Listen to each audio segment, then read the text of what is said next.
Hello, friends, and welcome back to Discover Christian Mysticism with John Adams. I'm John Adams. We are going to continue a short little series that we're doing on Christian asceticism and self-denial in the Christian tradition.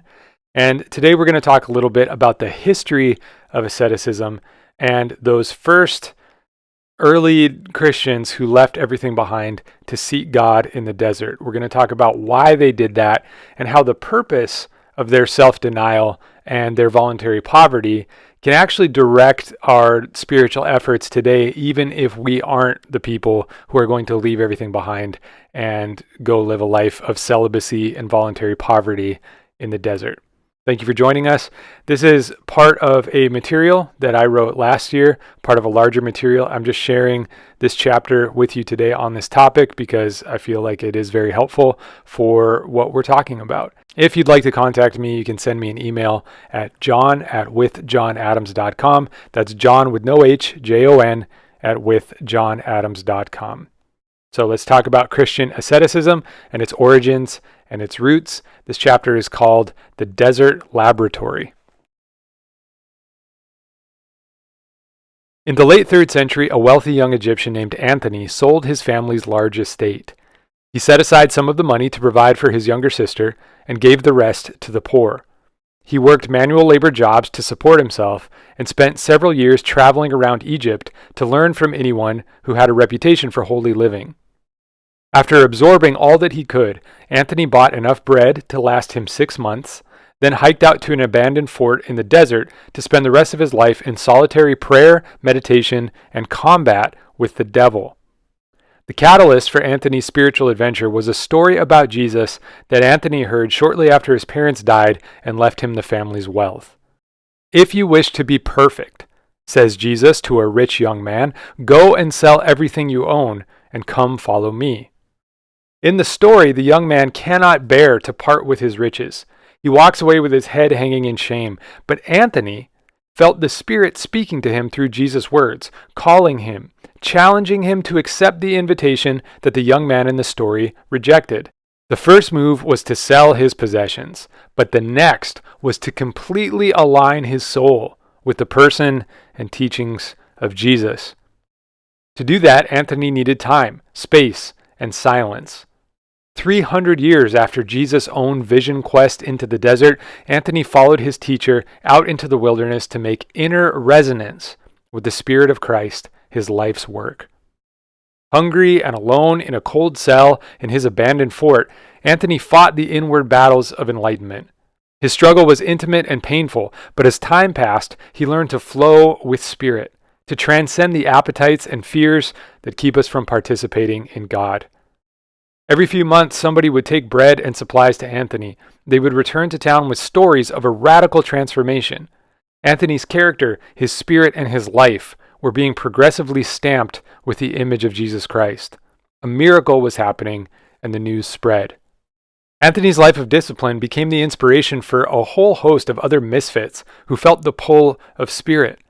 Hundreds of people sold their homes, their land, and their businesses. They gave most of their money to the poor. They bought large supplies of simple food with whatever was left over, and they followed Anthony out into the desert. They called themselves ascetics, from the Greek word for exercise or combat. Their sport was the active, full-time exercise of their spirits. Their battle was intentional combat with the evil that lurks in all of us. Caves, rocks, and abandoned buildings became temples for solitary monks. Spiritual communities gathered on mountainsides to seek an experience of God through a disciplined life together. The desert bloomed with prayers, hymns, and the silence of intense spiritual battle as the ascetics learned to resonate with Christ. Anthony was not the first Christian ascetic, but after Anthony, Christian asceticism quickly spread. Countless spiritual orders were formed across Europe and Asia, and each had its own rules of voluntary poverty and demanding schedules of daily prayer. In the early 4th century, mainstream Christianity was preoccupied with building up its institutions. The great Christian apologists and statesmen worked very hard to secure the church's position in society and in government. But at the same time, on the margins of the faith, a growing tribe of bright and dangerous souls quietly worked to advance the kingdom of God by deepening its rule within themselves. These were, and still are, the Christian mystics, but these first people that we're talking about here are what are commonly referred to as the desert fathers and mothers. Now, before you get too excited or before you panic, please understand that selling your possessions and moving to the desert for a life of celibacy and prayer is not the correct spiritual path for everyone. Most of us have little people who depend on us, and we need to participate in the economy to meet their needs. Paul wrote that if we fail to provide for the little ones that God has placed in our care, we are worse than unbelievers. Even Jesus taught that a life of sexless solitude is a cross that very few of us should try to bear. But just because we're married or raising children or working a job doesn't mean that mystical experiences of God's presence are out of our reach. It doesn't mean that we can never learn to be holy. It doesn't mean that we will never be able to resonate with Spirit and recover God's image in us the way that the old ascetics did. And it does not mean that we are doomed to be mindless, unspiritual consumers of junk. We can learn the lessons of the desert, and we can practice ascesis wherever we are, if we understand the true spirit of what the early mystics were trying to do. We should know that there are 8 kinds of thought that constantly attack us, writes John of Damascus. They are gluttony, lust, greed, depression, anger, despair, vainglory, and pride. By the time we reach adulthood, our souls are a disorganized mess of confused and ignorant thoughts, competing desires and ambitions, crippling fears and explosive passions, selfish appetites and ugly habits. Unless something changes, there is little hope that we will ever fulfill our divine potential or become anything more than wickedly smart, all-consuming animals. The storms that rage in our souls are so violent that the old ascetics found it extremely difficult to simply sit alone and be at peace, even in the solitude of the desert. This is an easy experiment to repeat. Leave your computer, your phone, and any other noise-making device at home. Walk until you find a place that is quiet and free of other people. Sit down under the sky, relax, quiet your thoughts. Now notice how little time it takes for feelings of anxiety to surface, for your stomach to growl, for sensual thoughts to jump into your imagination, for an argument that you had last week to replay itself in your mind, for your to-do list to hijack your conscience. Even when we free ourselves from outside concerns, we carry our internal war with us wherever we go. What is wrong with us is inescapable because it is in us. But beneath our failures and our flaws lies the truth of our potential. We may start from a place of ignorance, but even our ignorance reveals the power to think. We may be consumed by lust, but even our lust reveals the power to direct our lives toward what we want. We may be overwhelmed by waves of fear or rage, but even our worst passions reveal the power to respond to life with deep feeling, with guts, with soul. We may be out of shape, unhealthy, and compulsive, but even our weakened physical state points to the power to sculpt our bodies over time with patterns of diet and movement.